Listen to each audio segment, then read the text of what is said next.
Right now, Pittsburgh's best sports show is about to begin. Call us or tweet us.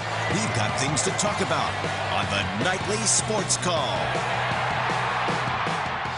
Thank you very much, Ken. Good evening, everybody. Welcome to the Allegheny Health Network Nightly Sports Call. I'm Josh Taylor, and tonight for Bob Pompiani. He is on his way to Jersey, getting ready for the Steelers and Giants preseason game tomorrow night, or excuse me, Friday night, I should say. Tomorrow night's when they're leaving. But joining me in studio from the Pittsburgh Post-Gazette and also from the Cook and Pony Show on 93.7 The Fan is Ron Cook. And Ron, we were talking about this off the air. It seems like a good news, bad news kind of day. The good news, of course, with Martavis Bryant, the Steelers announced in between around 7 o'clock or so that Martavis Bryant has been cleared to practice. He's been cleared to participate in preseason games, but he has not been fully reinstated yet. So they haven't gotten it to the end point yet, but at least they are a step closer in that direction. He's not fully reinstated, but he can at least practice now. He can at least play in the preseason games, and it's a step closer to being back on the field for the regular season come September. I think it's a real big step closer. All that's left now is to be able to play in a Cleveland game on September 10th, and I fully expect him, barring any kind of unforeseen setback, to be there. I think it's important that he gets back on the practice field. I don't know that he has to play Friday night. I would kind of doubt that he will, but get a little bit of work in. He missed all of last season.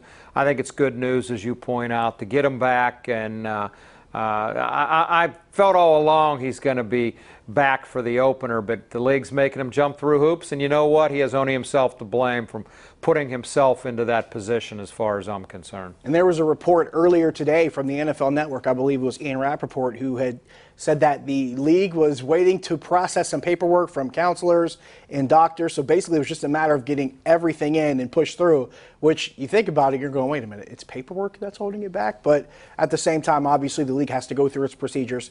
But Mike Tomlin said it today during his press conference. He mentioned that, it's very important to be able to practice, especially when you've missed that much time as much as he has. So to have him back, I'm sure Mike Tomlin's happy. And if anybody's happy, I'm sure Ben Roethlisberger's happy. I'm sure Martavis Bryant is really happy. No one's happier than Martavis Bryant. He needs to get back into it. No question. Now, the bad news. If you were watching earlier this evening, the Pirates go to Detroit, and they face a guy who had struggled in the first half of this season. But since the All-Star break, he's figured it out. Justin Verlander looked like Justin Verlander tonight. Held him to 1 hit in 8 innings, 6 strikeouts. The Tigers' bats just went nuts. 10-0, is the final score with the Tigers over the Pirates. After the Pirates, it seemed to be getting into one of those hot streaks again, winning, I believe, 5 out of 6 games. Going to Detroit, had won the first 2 in this home-and-home series of 4 games with the Tigers, with a chance to take a third. But the old Justin Verlander comes in and shows up and just totally shuts the Pirates down. Yeah, normally I wouldn't feel too bad about it. I mean, you're not going to win every game, and they have a chance tomorrow to make it 3 out of 4 against Detroit, and should.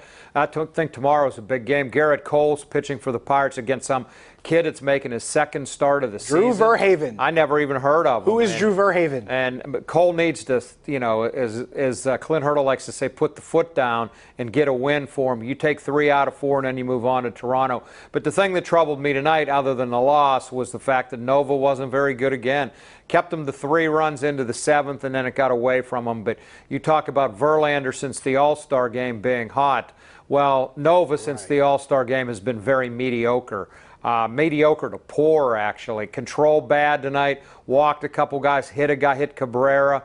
Very unlike him to not have his command, but he hasn't had it for a while. And to me, Trevor Williams and Chad Cole both are pitching better than him since the All-Star break, and he needs to get it going if they're going to have any chance of trying to get back into this thing. And to piggyback what you said on Garrett Cole, I mean, if you want to talk about Cole and Nova, they're pretty much 2 roads diverging in a wood, to quote Robert Frost. But Cole is back on one of those hot streaks of his again, where he's continuing to pitch well, and Nova continuing to look not Nova-like. He's missing locations. You mentioned the lack of command. He's hitting batters. He's walking guys. He even gave up a home run to Ian Kinsler, who, by the way, entering this game, had hit pretty well against Nova during his career, so maybe that's not as big of a shock that Kinsler hit as well tonight, because he's hit well against Nova over the years. But you mentioned it. He just does not look like himself, and you're hoping for the Pirates' sake to get the Garrett Cole we've seen over the past month or so to come back in, right the ship, and as you said, put a foot down. Also some trade news that comes down. I'm sure this is a trade news that did not make Bob Pompiani happy, because I know this was a move that he wanted to make. Jay Bruce has been traded from the Mets to the Indians.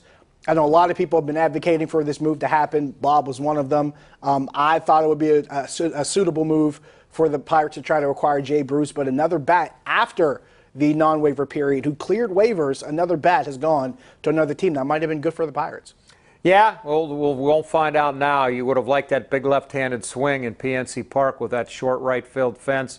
I wish it would have happened too, but you know, they brought back Sean Rodriguez. I think he's given them a nice lift, and George Contos has also given them a very nice lift. So I guess we should be happy with that they brought in somebody that can help them, but Jay Bruce would have been nice. Well, in the meantime, we will take a break. We come back, we will talk about Steelers and Giants for tomorrow night. We'll talk about Josh Dobbs getting the start for the Steelers in their first preseason game. We'll take a break here. We'll be right back.